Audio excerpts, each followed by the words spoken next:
40C round 140 is a community challenge where you have 40 more rounds to get to round 140, and you can place down 4 towers throughout in order to get you to the finish line.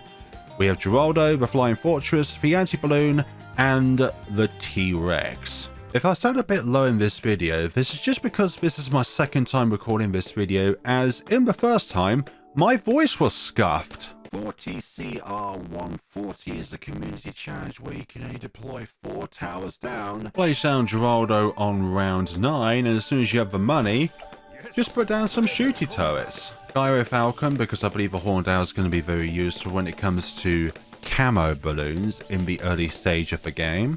There's popping potential, camo popping potential from our beloved beast handler, which is why these 2 paths are preferred over the fish path, because the fish path you can't pop neither camos or leads. Like, I think it only gets to like the tier 3 or tier 4 fish which can start popping lead balloons. The Anti Bloon and the Flying Fortress are going to be our powerhouses here. Geraldo for a little bit of utility with his items, and the T-Rex for utility mainly at round 138 for the DDTs and fortified DDTs with the T-Rex's stun ability. Although we can do it without it, I believe, but it's just going to be that much easier from experience. From my first experience, definitely the timing of the T-Rex ability is very crucial. Also, let's put down our Super Monkey now. I like to put, here. We will miss out on spots with its anti-balloon ability, bottom right and bottom left, but we should be able to cover the majority of the board with our default attack here, which is, well, this straight line and this big box here, and this little box. Also, we're not freeing the dinosaur from this box. Moab, take it down! We have our never miss targeting plane up now. But the reason why we've got on infinite along this little bit here is so that when it gets to the Spectra and then Flying Fortress, we can fully utilize the straight path here to get as many bombs and darts onto as many targets as we can. But when it comes to rounds with the fortified bad on round 140, we're going to have to go to center path and micro the place in which the Flying Fortress will circle around so that we can fully utilize 2 of the 3 paths going towards the fortified bad, because I believe one of its paths is first, the other one is last, and the last one is close to, so whichever balloon is closest, that's one of the 3 paths in which it goes towards. Robo Monkey is very strong in this point of the game. It will enable us to get to like the 60s and 70s, but our next objective is going to be the Spectra and putting down any shooty turrets so that we can when we have them at the ready. But I don't want to just place them down forever, because I do want it so that this is 4 for 4 when it comes to the upgraded shooty turrets.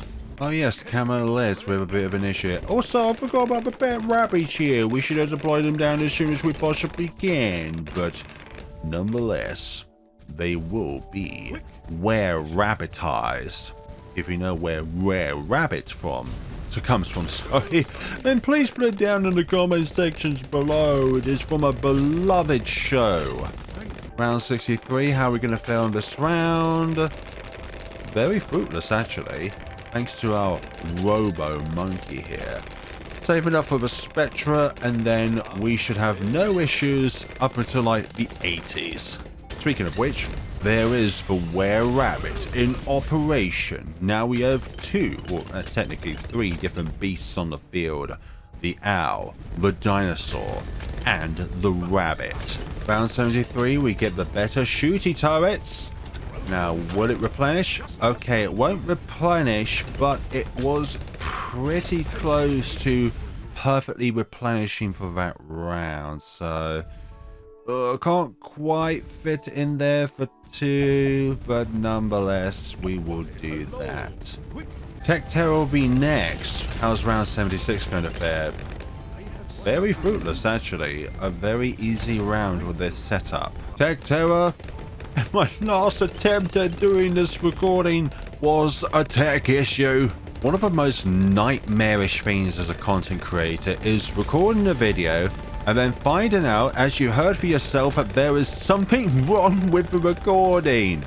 Like, I'm not sure why it sounded like that, but I had issues with my headphones earlier to where it was always going to mute, even though I wasn't pressing anything, and I was just trying to scroll my volume on my headset so that it actually goes lower, but it kept going to mute. And I tried unplugging my headset, and then once it's able to stop going to mute, then I will no longer use my wheel on my headset, to try and turn up and down the volume just in case it does that again. Tech Terror and Spectra are going very strong at the moment. These are definitely doing the majority of the pops, but don't underestimate the power of the Pet Rabbit as well doing some work here. Like, got 50k, and the majority of that is down to the rabbit, not down to the shorty turrets, even though they have done a very good job so far. But the Spectra and the Tech Terror have definitely done the majority of the heavy lifting so far. Beast Handler is obviously very good for the early stages of the game, but I'm not going to get the Tyrannosaurus Rex or even the Velociraptor until we've gotten both the Anti Bloon and the Flying Fortress.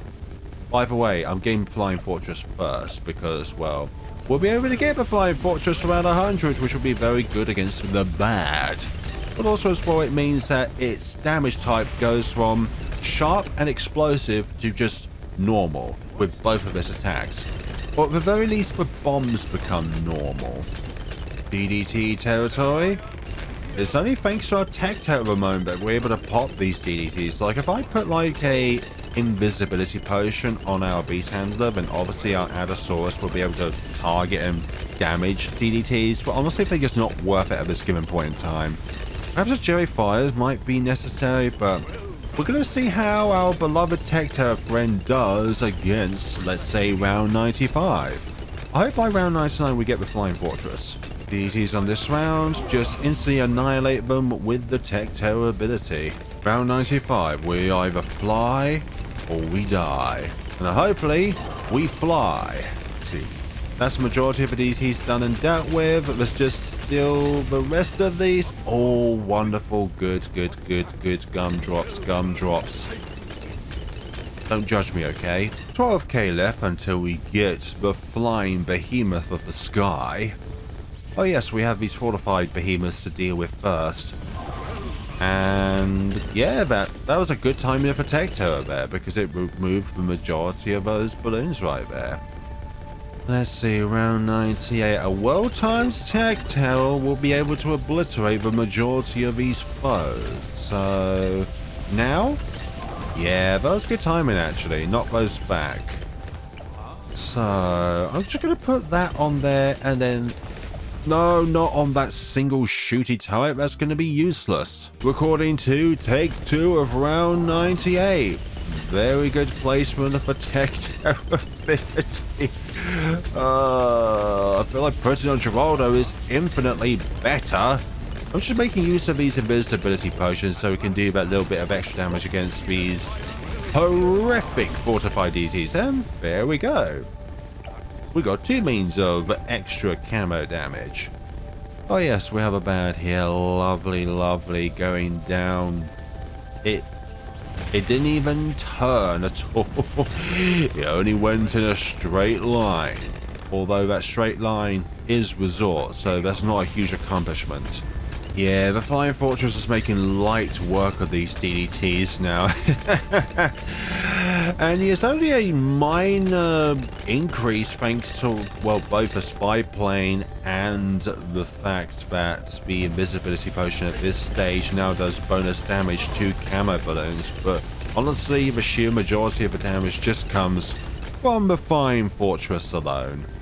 Like, honestly, when it comes to the amount that you can fire out, the top half would be better, but then you'll be more reliant on the invisibility potion for your Flying Fortress to be able to pop DDTs. Also, with this particular path, explosives do more damage, so those bombs are a bit more powerful than they would be otherwise. 25k away from the Anti Bloon. Round 119 bats. You may have 2 more of your own kind, but it doesn't mean you're going to succeed at all. In fact, the Flying Fortress will make light work of all 3 of you, and then leave the other 3 towers to take care of the stragglers. If there are any stragglers out there. So that's the first one taken care of. Hopefully the ZMGs will be light work, just like that. And I think with Flying Fortresses, priorities are first, last, and close when it comes to what balloons it targets. Because at the moment, yeah, that's what I thought it was actually. Because I think sometimes it does change. Yeah, there it goes. Just changed to the frontmost ones now. So it has to be first, close, and last. Right, this should be the round. 125 is the round where we acquire the anti-balloon.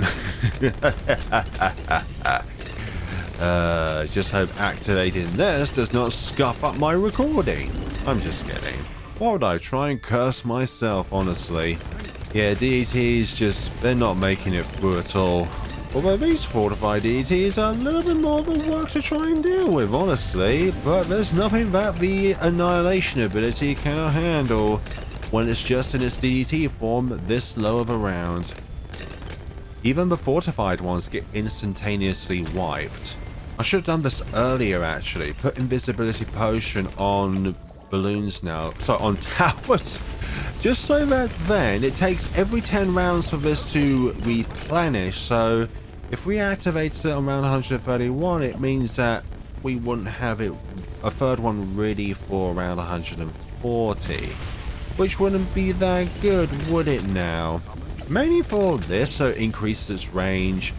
For Geraldo, so that all of its like pet towers can see DDTs, even though these shooter towers do nothing against them.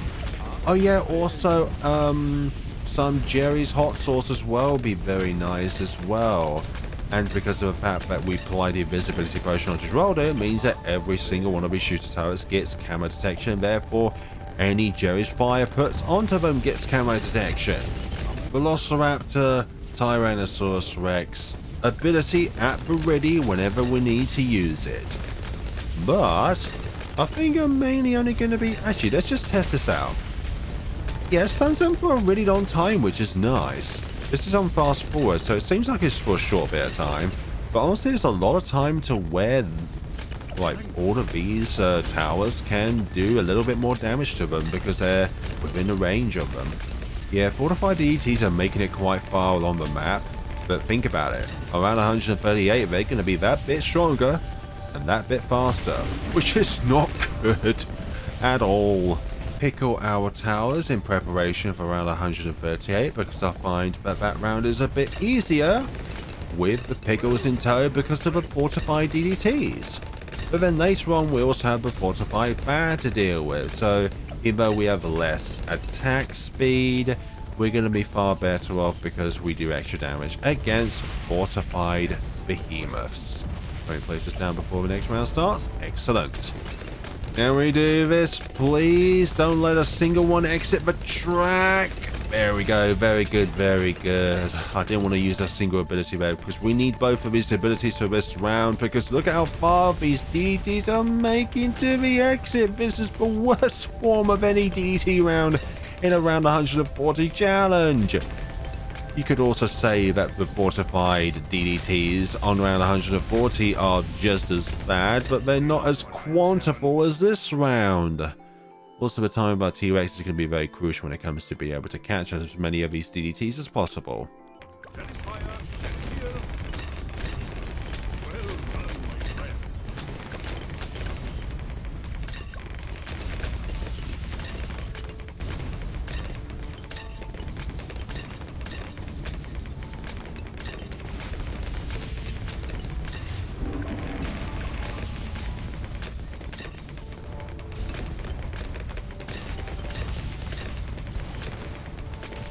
Hello, hello, hello. That's a... Oh, I thought those DDTs were about to escape there. No, thank you.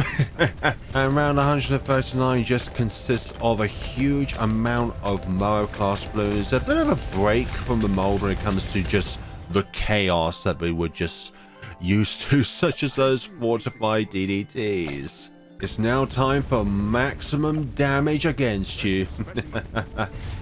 Okay, that wasn't the bonus damage one. Put the blade traps up here as soon as the bads get away, before the fortified ones gets away from there, so that when these are activated, it affects both bads rather than just the fortified one. This should activate it, and there we go. It hits both bads. A little bit of damage, but that little bit of damage is much worth it. So once this is able to go down here just a little bit more, I'm actually going to change the target now to down here, center path, so that the first most is always here. And mainly majority of a close option. The genies are at work here, which is lovely. It all comes down to timing. The timing of our abilities is going to be pivotal. Okay, I'm going to move you up to here now so that you have a bit more focused fire. Let's see. I want to try and do this as late as possible. There we go. Use it on that. Use it on that. And then use it on when these go down to BFBs. Come on now. You can do it. There we go. And I'm going to change you back to Figure Infinite because there's no concern now. Oh. I just want to do that for safety. That was all. But it doesn't matter. We managed to do it. This 4TC has been vanquished. And oh, look. This is a 10 megapop scenario per the community challenges, but that's not what we were here for. We were here for the lovely 4TC of Geraldo, the T-Rex, the Anti Bloon, and the Flying Fortress, which is, without a question or shadow of doubt, our monkey star of this entire scenario. Obviously, the Anti Bloon was pivotal towards this. Like, round 138 would not be possible without all four of these towers here. Obviously our beast handler did the worst because it was only at a tier 4, but it was more utility for round 138 over anything else, and some early game poppage. Like, if it wasn't for the beast handler, then we wouldn't be able to place down Geraldo, the Flying Fortress, or the Anti Bloon. Thank you all so much for watching. I hope this time it was not a botched recording. I hate tech issues. But if you are able to make me just a little bit less remorseful, then please by all means use my creator support code whenever you are shopping anything within the store itself.